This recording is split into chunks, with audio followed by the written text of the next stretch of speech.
에스겔서 22장 1절로 16절까지의 말씀입니다.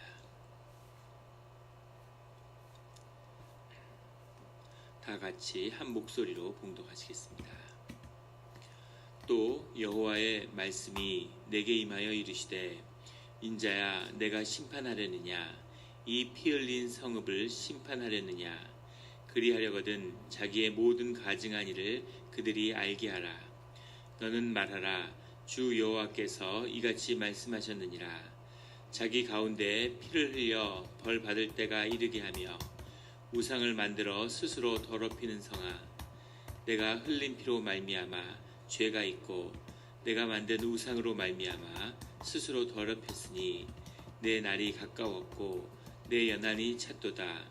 그러므로 내가 너로 이방의 능욕을 받으며 만국의 조롱거리가 되게 하였노라. 어지러움이 많은 자여 가까운 다 너를 조롱하리라. 이스라엘 모든 고관은 각기 권세대로 피를 흘리려고 내 가운데에 있었도다.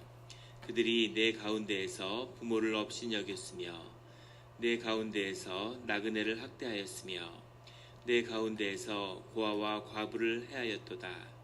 너는 나의 성물들을 없인 여겼으며 나의 안식일을 더럽혔으며 내 가운데에 피를 흘리려고 이간을 붙이는 자도 있었으며 내 가운데에 산 위에서 재물을 먹는 자도 있었으며 내 가운데에 음행하는 자도 있었으며 내 가운데에 자기 아버지의 하체를 드러내는 자도 있었으며 내 가운데에 월경하는 부정한 여인과 관계하는 자도 있었으며 어떤 사람은 그 이웃의 아내와 가증한 일을 행하였으며 어떤 사람은 그의 며느리를 더럽혀 음행하였으며 내 가운데 어떤 사람은 그 자매 곧 아버지의 딸과 관계하였으며 내 가운데에 피를 흘리려고 뇌물을 받는 자도 있었으며 내가 변돈과 이자를 받았으며 이익을 탐하여 이웃을 속여 빼앗았으며 나를 잊어버렸도다.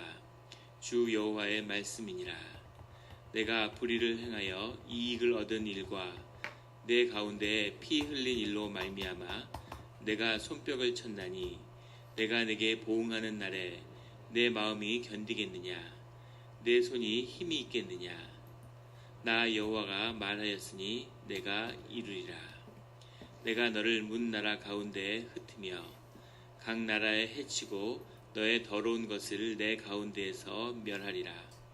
내가 자신 때문에 나라들의 목전에서 수치를 당하리니 내가 여호와인 줄 알리라 하셨다 하라. 아멘. 다 같이 묵상 기도를 드리겠습니다.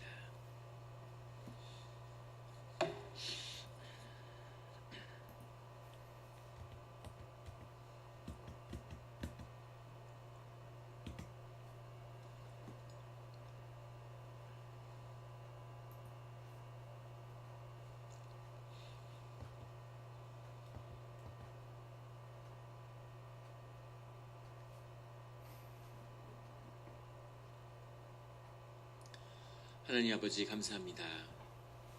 주의 음성을 듣고자 저희가 새벽 제단 앞에 모였습니다. 우리 마음의 기도와 우리 마음의 묵상이 주님께 연락되기로 합니다. 감사드리며 예수 그리스도 이름으로 기도드렸습니다. 아멘. 오늘 에스겔서 22장의 말씀은 이렇게 시작하고 있습니다.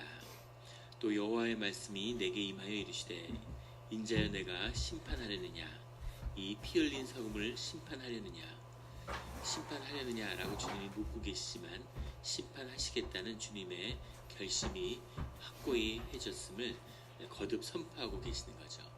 이 말씀이 선포되는 것은 바벨론에 와 있는 예루살렘의 또 이스라엘의 그 유민들, 노예들, 히브리 노예들을 향하여 선포되고 있는 것입니다.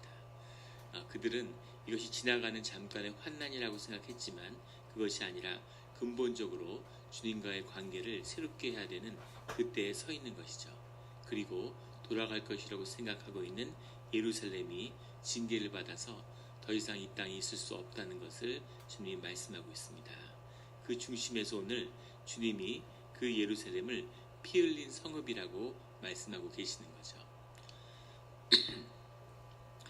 내가 흘린 피로 말미암아 4절에 5절에는 내 이름이 더럽고 예루살렘이라고 하는 그 이름은 평화의 기초, 평화의 반석, 또 평화의 소유 이런 이름의 그 근원을 가지고 있습니다. 그리고 사람들은 또 이 예루살렘을 거룩한 산이라고 거룩한 성읍이라고 불렀죠. 주님의 성소가 그곳에 있기 때문에 주님이 그곳에 함께하기 때문에 그렇게 예루살렘을 불렀는데 그 예루살렘을 이제 주님이 더러운 이름이라고 피 흘린 성읍이라고 그렇게 말씀하고 계시는 거죠. 이 의미는 예루살렘이 더 이상 예루살렘일 수가 없다는 것입니다. 주님이 우리를 부르시는 이름, 우리가 주님의 이름을 부르는 것처럼 주님이 우리를 뭐라고 부르시는가, 그것이 우리가 누구인지를 말해주는 건데 예루살렘은 그것을 잃어버렸다는 겁니다. 이 피를 흘렸다고 하는 것은 예루살렘 가운데 행해지는 그 악과 죄악 때문이죠. 그 가장 중심에는 우상 숭배가 놓여 있지만 그 외에도 갖은 악행들이 그 안에서 행해졌다는 겁니다.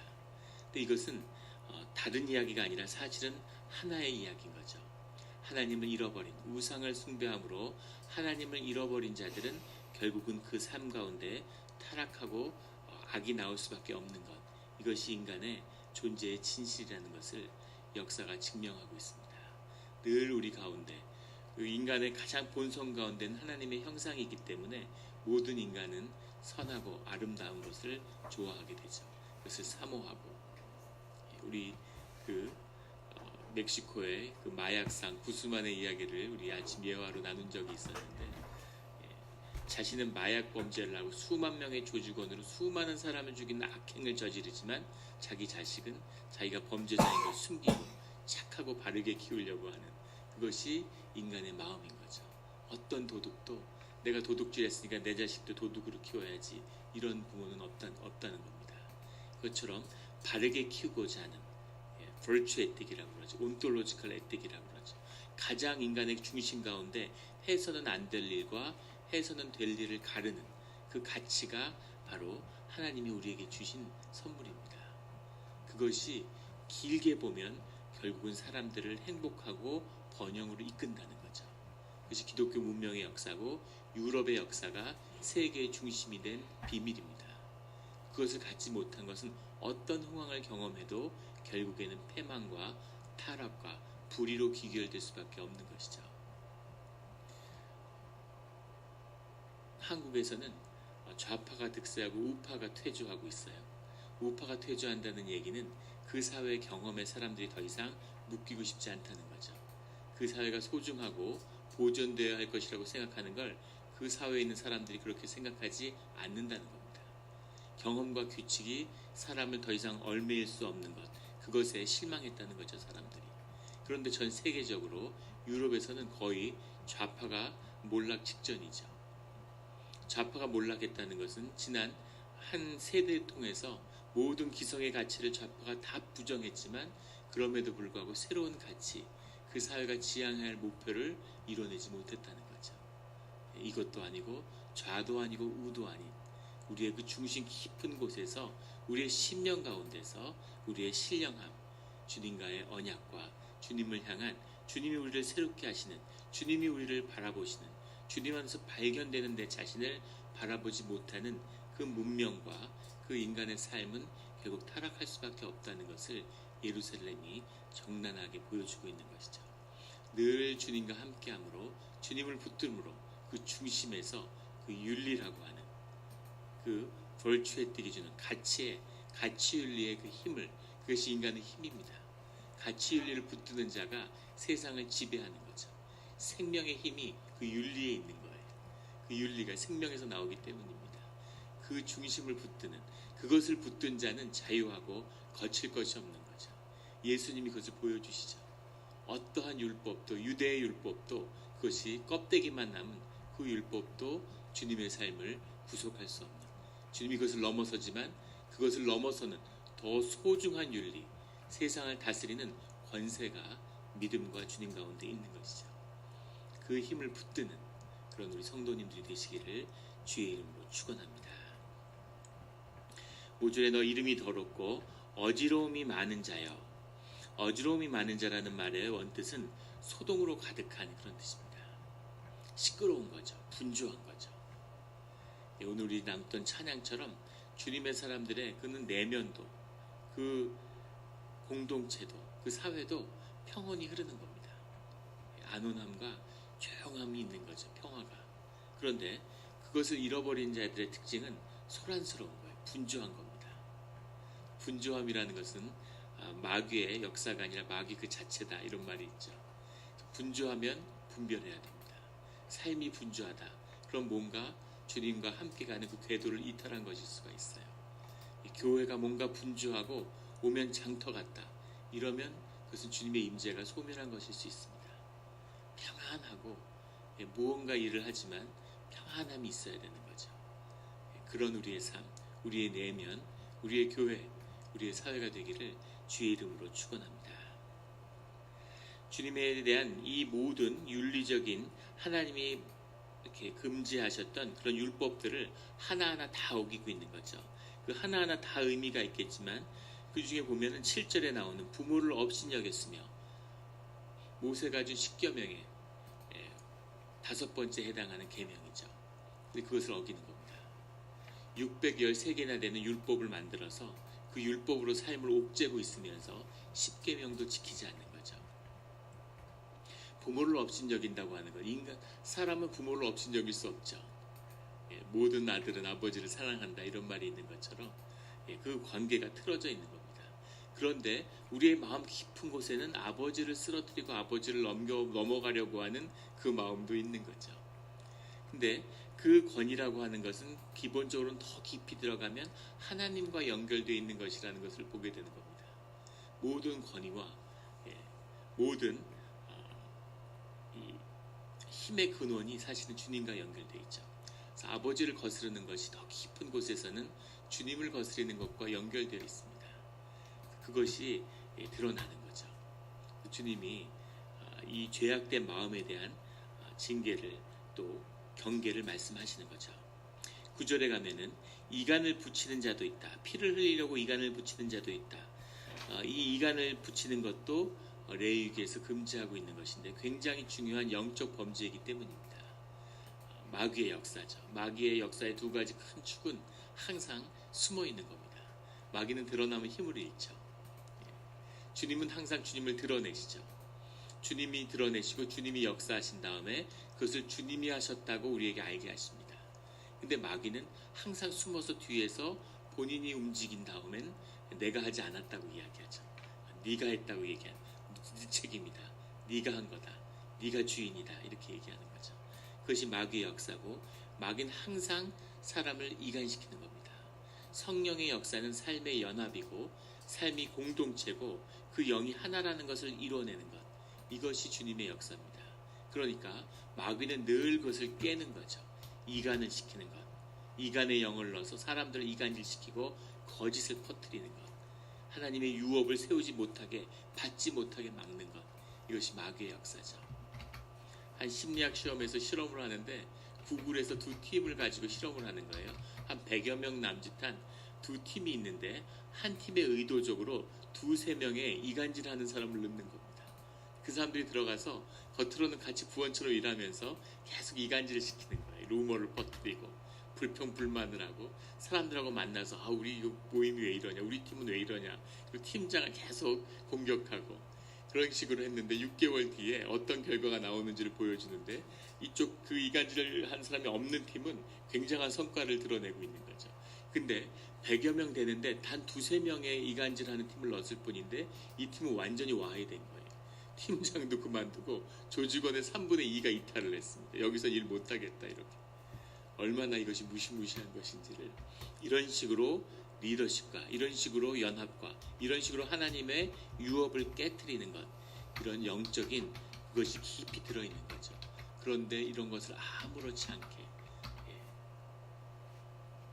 우리 문화에도 가장, 특히 우리 한국 사람들은 조심해야 되는 것이 이간질의 영입니다. 오랫동안 촌락 공동체로 살면서 하나님을 몰랐기 때문에 뒷담화의 문화가 있는 거죠.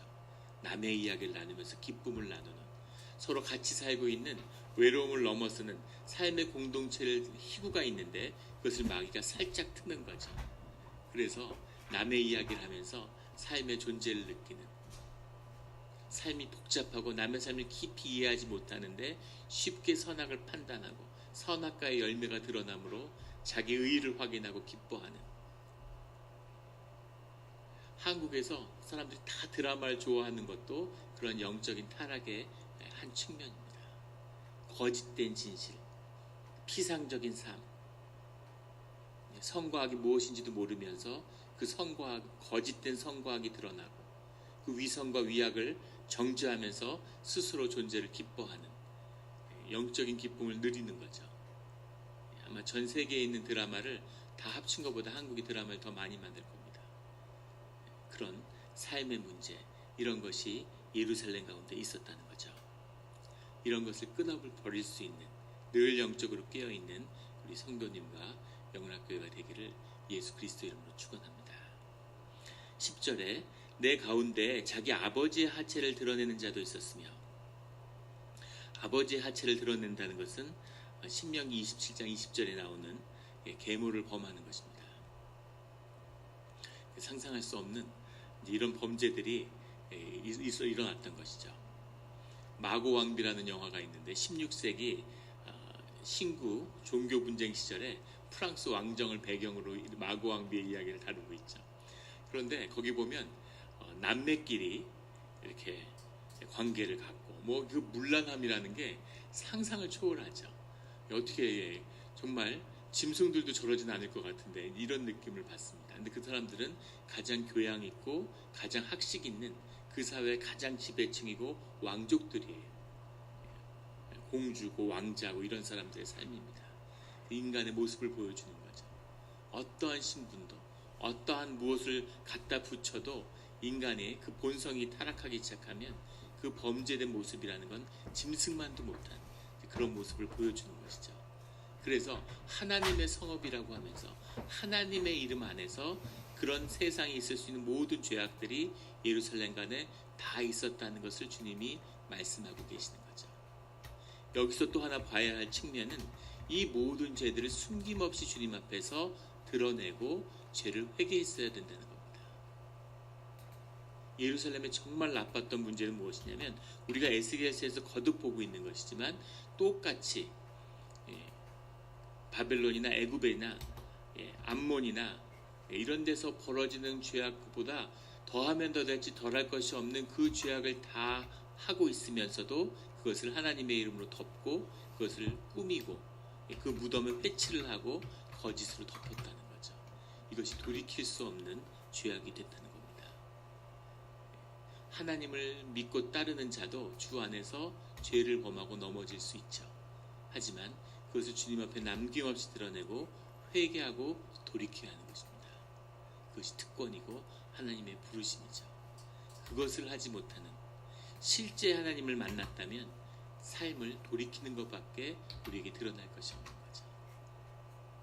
주님의 이름을 얘기하고 하나님의 이름을 얘기하고 예배를 드린다고 하면서 내 죄가 내 삶 가운데 그대로 있다. 이것은 하나님을 믿는다고 하는 것이 실제가 아님을, 거짓이고 종교고 회칠한 무덤인 것을 보여주는 겁니다. 예루살렘의 모습이고 오늘 우리의 모습일 수 있는 것이죠. 늘 진실함으로 주님 앞에 서는 우리 성도님들이 되시기를 주의 이름으로 축원합니다. 12절에 내 가운데 피를 흘리려고 뇌물을 받은 자도 있었으며 내가 변돈과 이자를 받았으며, 변돈이라고 하는 건 네셰크인데 그 변돈이 우리가 이해하는 이자의 개념에 가깝습니다. 돈을 빌려주고 모기지처럼 돈을 빌려준 다음에 이자를 매달 받아내는 거죠. 이것이 네셰크라는 변돈이고, 이자가 지금 정확한 원문이 기억은 안 나는데 타로비트인가 이런 말이었던 것 같은데, 이 이자라는 것은 요즘의 본드 같은 채권 같은 거예요. 돈을 빌려준 다음에 이자를 달달이 받는 게 아니라 돈을 이를테면 10만 불을 빌려준다. 그러면 선이자로 10,000불을 떼고 이제 증서는 10만 불짜리 써놓은 다음에 9만 불을 빌려줬다가 나중에 10만 불을 한 번에 돌려받는 거죠. 그러니까 같은 이자를 붙이는 거지만 요즘으로 하면 채권 같은 겁니다. 이 금융의 모든 이런 것들이 전부 다 유대인들이 만들었죠. 왜 유대인들이 이렇게 금융업이 발달했을까? 물론 현상적으로 보면 기독교의 역사에서 중세 유럽에서 하나님의 말씀을 기독교인들이 따라서 이 이자나 이런 것을 받지 못하게 하니까 이 일들을 모두 유대인에게 맡겼기 때문입니다. 유대인들이 금유업의 중심이 된 거죠. 그런데 사실은 같은 하나님의 말씀을 받고 유대인도 이런 걸 해서는 안 되죠. 근데 유대인들이 이런 일들을 아주 능란하고 쉽게 했다는 거죠. 왜 이런 일들에 눈을 뜨고 이런 일들이 그렇게 발달했을까? 그것이 영이 열렸다는 증거입니다. 지금도 마찬가지죠. 지금도 가상화폐라는 것이 나와서 뭐 세상에 큰 관심을 모으고 있는데 아무것도 아닌 것을 컴퓨터에서 만들어내서 수십조로 불리고, 물론 블록체인이라고 하는 기술이 있다곤 하지만 그것으로서 보이지 않는 무형의 어마어마한 가치를 창출하는 거죠. 사람들이 그것을 가치 있다고 받아들일 수 있으면 그것은 가치 있는 거죠. 다이아몬드 아무것도 아닌 돌인데 그 돌도 사람들이 가치 있다고 받아들이기 때문에 천하의 귀한, 가장 귀한 것이 됐잖아요. 다이아몬드를 귀하게 만든 건 드비어스라고 하는, 그것도 유대인 자본이죠. 세상에 아무 의미 없는 것을 가장 소중한 것으로 만들어내는, 왜 아무 가치 없는 것을 가치 있는 것으로 만들 수 있다고 생각할 수 있을까요? 어떻게 사물로부터 그 사물의 사용 가치가 아닌 그 가치라는 것을 분리해내 가지고 그 가치를 다른 곳으로 이전해서 붙일 수 있다, 이렇게 사람들이 생각하고 받아들일 수 있었을까? 이것이 성령 운동의 열매입니다.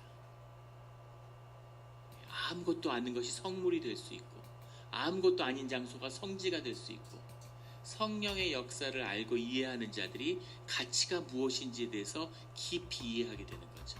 그리고 이제는 하나님을 던져버리고 우리끼리 가치를 만들자, 세상에 가치 있고 의미 있는 걸 우리가 세우자, 이렇게 되는 거죠. 그래서 영이 열리고 매일 제사를 드리는 유대 민족에서 이런 가치의 창출에 관한, 금융에 대한 이런 것들이 나온 것은 어찌 보면 당연한 것일 수 있습니다. 누구보다도 이런 걸 능란하게 할 수 있지만 이런 것을 하는데 쓰라고 영을 열어주신 게 아니라는 거죠. 여기에는 하나님이 선포하시는 그 안식의 땅을 되물림을 하는 희년의 더 깊은 비밀이 그 밑에 들어있어요. 오늘 그것을 나눌 수는 없지만은 하나님이 우리의 삶의 근본, 모든 사람이 그 존재로 인해서 그 생존에로서부터 풀려나는, 먹고 사는 것부터 자유할 수밖에 없는 이제 그 비밀이 하나님의 경륜 가운데 들어있는 겁니다. 그런데 그것이 지켜지지 않고 그것이 삶에서 이루어지지 않는 거죠. 가치의 비밀이 있고 그 밑에는 땅의 비밀이 있죠. 이 모든 것, 귀한 것을 다 줬는데 이것들을 다 틀어버리고 나쁜 곳으로 쓰는 이 예루살렘의 이 죄악된 것을 더 이상 주님이 두고 볼 수 없다는 것이죠. 13절에 나오는 내가 불의를 행하여 이익을 얻은 일과 내 가운데 피 흘린 일로 말미암아 내가 손뼉을 쳤나니, 하도 악하니까 주님이 그 격동하는 마음을 이렇게 표출하시는 거죠. 이걸 더 두고 볼 수가 없고 너희들 진짜 어떻게 이렇게까지 악할 수가 있느냐, 이런 마음을 표현하시는 겁니다. 15절에 내가 너를 문나라 가운데서 흩으며 각 나라를 해치고 너의 더러운 것을 내 가운데에서 멸하리라. 사실은 출애굽 때 이미 모세에게 주님이 하신 언약의 내용이죠. 그런데 이 말씀을 주고 절대로 잊지 마라 했는데 결국은 그 말씀이 이렇게 결말을 맺게 되는 겁니다. 근데 우리가 하나 보게 될 것은 하나님의 이 징계 가운데 하나님이 이루시려는 일이 너의 더러운 것을 내 가운데서 멸하리라. 더러운 것, 깨끗한, 속량된 그런 민족으로, 그런 하나하나의 삶으로 하나님이 회복시키겠다고 하는, 심판이 정결케 하심이라고 하는 것을 보게 되는 겁니다. 우리가 삶에 흩어져서 이런저런 삶 가운데서 고난과 시련 가운데 있을지라도 하나님이 다시 모으실 때가 있다는 거죠. 그 삶 가운데서 어찌 보면 가장 더러운 삶의 자리에 내던져진 것 같지만 그곳에서 하나님을 통해서 속량되는, 경건케 되는, 깨끗하여지는 그 삶을 이루실 거라고 하는 주님의 꿈이 우리를 향해 드러나고 있는 거죠. 그 꿈을 만나서 깨끗한, 멋지고 화려하고 번쩍번쩍이는 그런 그릇은 될지 안 될지 모르겠지만 주님 안에서 작지만 보잘것없지만 깨끗한 그릇으로 거듭나는 우리 모두가 되기를 주의 이름으로 축원합니다. 기도드리시겠습니다. 오늘 광고가 있습니다. 오늘 오후 4시에 홍순회 권사님 추모 예배를 우리 본당에서 드리게 됩니다. 같이 기도해서 은혜 가운데 큰 위로가 함께하기를 기도해 주시고, 또 우리 교회 중직자들 또 헌신자들은 교회에 좀 일찍 나오셔서 복장도 잘 갖추시고, 그래서 아마 외부에서 손님들이 많이 오실 것 같아요. 안내도 해주시고 여러 가지 손이 필요한 일들이 있을 것 같습니다. 도우시는 은혜가 함께하기를 부탁드립니다. 같이 기도드리시겠습니다. 하나님 아버지 감사합니다. 우리 마음속 깊은 곳에는 깨끗하고 의롭고 아름답고 멋진 삶을 살고자 하는 그런 마음들이 있었습니다, 주님. 그리고 그렇게 아름다운 삶을 이루어 보려고 노력도 했습니다. 하지만 삶의 자리에서 살아가려다 보니까 또 이 약한 세대에 세상과 악을 계속 마주하면서 어느 순간인가 돌아보면 내 삶도 이미 악해졌음을, 악한 쓴뿌리가 내 안에서 역사하는 것을 보게 됩니다. 주님, 주님이 아니시면, 성령의 인도하심과 능력 아래 있지 않으면 내 안에서 어떤 선한 것도 나올 수 없음을 이제는 압니다. 주여 아버지여, 주여 아버지여, 십자가의 보혈의 은혜가 내 머리 위에 있사오니 주여 아버지여, 그 보혈로 머리부터 발끝까지 덮으심으로 우리의 심령과 삶을 깨끗게 하여 주시옵소서. 주님을 붙들며 깨끗한 그릇, 온전한 그릇이 되어서 주님의 은혜가 작을지라도, 기름 종지같이 작을지라도 늘 넘쳐 흐르는, 채워지는 삶의 자리가 되게 하여 주시옵소서. 지금은 거대한 악의 앞에서 무서워 떠는, 고개도 차마 들 수 없는 그런 연약한 존재이지만 주님이 우리를 붙드심으로 우리가 그 악을 이겨내고 악에 무릎 꿇지 않으며 우리 안에 선함을, 주님의 형상을 드러내는, 주님의 영광을 드러내는 그런 삶의 자리로 나아가는 것을 꿈꾸게 됩니다. 그런 삶, 그런 가족, 그런 교회가 되게 하여 주시옵소서. 감사드리며 예수 그리스도 이름으로 기도드렸습니다.